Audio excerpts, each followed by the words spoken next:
My husband wants to completely ignore his child from another relationship, and I love that for him, but my mother-in-law is trying to force us to bond with her. My husband, 42M, and I, 36F, have a very solid relationship. We have been together for about 13 years and have no children, but we are very active in my nephew's, 4M, life. For some background, my husband has a child, 16F, Laura, with whom only my mother-in-law and, to some degree, father-in-law have a relationship within his nuclear family. The reason being, she was conceived when her mom poked small holes in the condoms. It was a whole drama, and my mother-in-law begged my husband to have a relationship with Laura, but he simply couldn't. He even had to get psychiatric help in order to cope with it. The mom admitted she did it so he would stay with her due to responsibility, but it did not work. He pays child support because the law mandates it, but nothing more. I didn't hear about this news from my husband but from my mother-in-law, and she emphasized that she liked me a lot and hoped I would be a good enough person to foster a relationship between my husband and Laura. I was flabbergasted and asked my now husband about it because my mother-in-law made it seem so different than the truth. He explained he was going to tell me before we moved in together,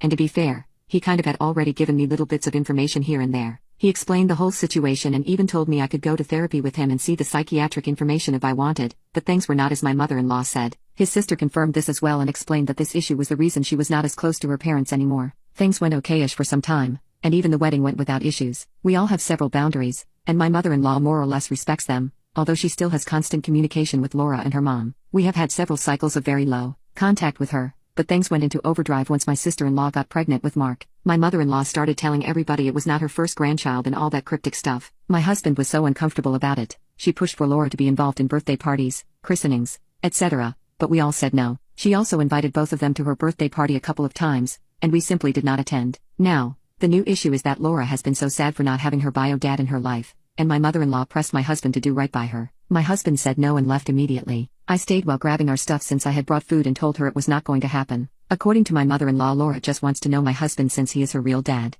and despite being okay with her stepdad, it's not the same. She said she will give her our address and contact info because she is desperate for a connection. I told her I would call the police on all of them, and I said my sister-in-law will be very upset with her when she hears of this and to not be surprised to get less access to Mark. My mother-in-law called my husband cruel and me a bad person for encouraging his cruelty towards an innocent child. I told her I understand Laura is innocent, but she most likely would not be asking the same if it was a woman who conceived in the same circumstances. Am I wrong here? Edit. I thank you all for your opinions, even if you say we are monsters or cruel. I'm trying to keep up, but I think I need to clarify some things. I asked here not because I want to betray my husband, but because I stand by him no matter what. The condom did not break, and he was very into safe smashing. She assured him she was on the pill, but he wanted to be safer by using condoms. Yes, she admitted to poking holes when he asked her if she would consider fetus deletus and if not, if they could co-parent because he really didn't want a relationship anymore. She admitted to it, and my mother-in-law knows all of this. She is not in jail because my mother-in-law begged my husband not to report it, and he just wanted it all over. My father-in-law is like Switzerland now.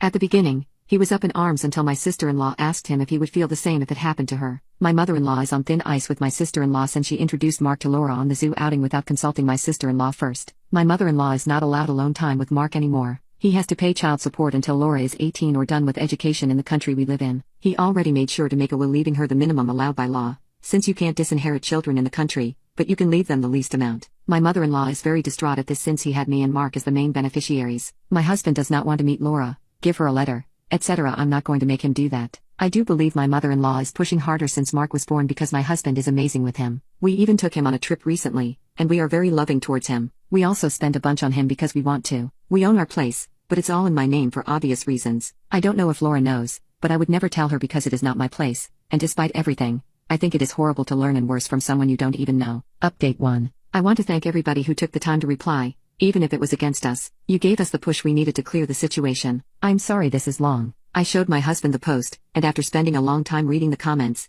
he decided enough was enough. Yesterday morning, he texted my sister-in-law and mother-in-law, telling them he would like to meet and have this over with. My mother-in-law said we could do it in the afternoon and that Laura was coming too. We all said okay. My sister-in-law and brother-in-law met us at the door because they didn't want to go in before us. It was really tense from the beginning. Laura tried to hug everybody, but we asked her not to. Then she tried to hug my husband, and he was slightly less polite and asked her to not touch him. My mother-in-law was very cheerful somehow, and my father-in-law was just offering everybody drinks and snacks. He was like living in his own reality. We sat down, and after what felt like the longest 5 silent minutes of my life, my husband turned to Laura and asked her if she could please leave him alone. Laura responded that he was her dad, and she would need his support when she goes to uni since she was planning to move to our city, and it was very expensive and hard to find a place. She said she knew he owned his own place and that he clearly had money to spare, so she was wondering if he would help her out. My husband said no, that he was already paying child support and would stop as soon as the law allows him to. She was upset but somehow kept going. She turned to me and said that at the end of the day, what is my husband's will go to her, since my mother-in-law explained the inheritance laws to her, and she wanted to be on good terms with me for when we need to decide what to do with the house, etc. I just told her not to worry because the house is in my name only, and there is already a will covering it all. My mother-in-law knew about the will but not the house situation. Laura was a bit taken aback and looked at my mother-in-law as if asking for help. She said that even if there is no future money, she thought my husband was unfair to her and that she used to think he simply didn't want to be a dad, but he is amazing with Mark, and we even take him on trips. My sister-in-law asked her point blank if she knew how she was conceived, and she does. Laura knows everything and says that while it was not the nicest way, her mom wanted her so badly that made it happen. She said my sister-in-law should understand because she is her cousin, and she would love a relationship with him. My sister-in-law was seething, and my brother-in-law told Laura he will literally call the cops if she tries to get near Mark. She started crying, saying that she wanted her family to love her and be as awesome as everybody is with Mark, and that it is not her fault. Her mom is not a bad person, she just wanted a family, and my husband denied them that. My husband said that it was the lying and the deception that cost the relationship, not him. If there was an honest mistake, things would have been different. He told her he will never be her dad and she needs therapy. He said that she could get a job instead of expecting him to pay for her life in the long term,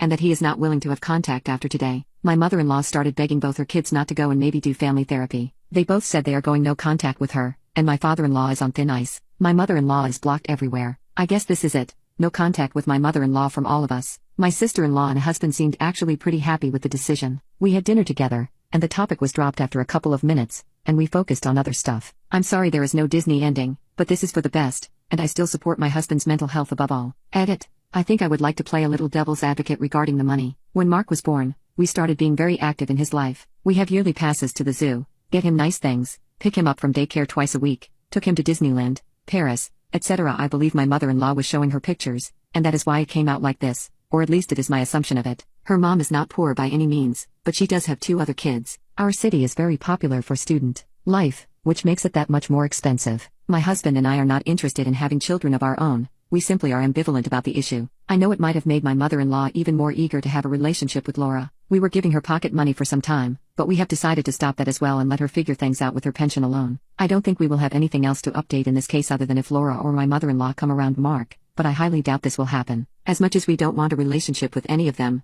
these are a teenager and a pensioner, not criminal masterminds.